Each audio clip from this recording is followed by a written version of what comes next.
இன்னைக்கு ட்ரேட்ல வந்து call option சைடில் வந்து எனக்கு ஸ்டாப் லாஸ் ஹிட் ஆயிடுச்சு. புட் ஆப்ஷன் சைடில் வந்து இப்போ எனக்கு மார்க்கெட் அப்சைட் மூவ்மெண்ட் கொடுத்துச்சு அப்படின்னா என்னால் ப்ராஃபிட் வந்து புக் பண்ண முடியும். இன்னைக்கு ட்ரேட்ல என்ன ஆச்சுன்னு பார்க்கலாம். வீடியோவை ஸ்கிப் பண்ணாமல் பாருங்கள். This is Venkatesh from day trading tactics. Intraday trading பண்ணுறவங்க மறக்காமல் நம்ம சேனலை ஃபாலோ பண்ணி வச்சுக்கோங்க.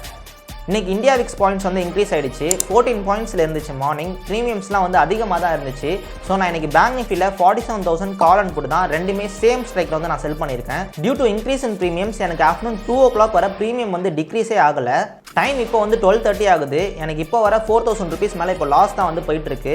அதே மாதிரி கால் சைட்லேயும் வந்து பார்த்தீங்கன்னா எனக்கு ஸ்டாப் லாஸ் வந்து ஹிட் ஆகிடுச்சு. 6,500 rupees வந்து இப்போ லாஸ் தான் வந்து நான் புக் பண்ணியிருக்கேன். இப்போ எனக்கு மார்க்கெட் இங்கேருந்து அப்சைட் மூவ்மெண்ட் கொடுத்துச்சு அப்படின்னா என்னால் புட் ஆப்ஷன் சைடில் வந்து ப்ராஃபிட் வந்து புக் பண்ண முடியும். பார்க்கலாம் கொஞ்சம் நேரம் நம்ம வெயிட் பண்ணி. ஓகே ட்ரேடர்ஸ், டைம் இப்போ 2:30 ஆகிடுச்சு. பேங்க் நிஃப்டி வந்து பிரேக் அவுட் கொடுத்துருக்கு. இப்போ எனக்கு 1,800 rupees மேலே ப்ராஃபிட் தான் வந்து ரன் ஆகிட்டு இருக்கு.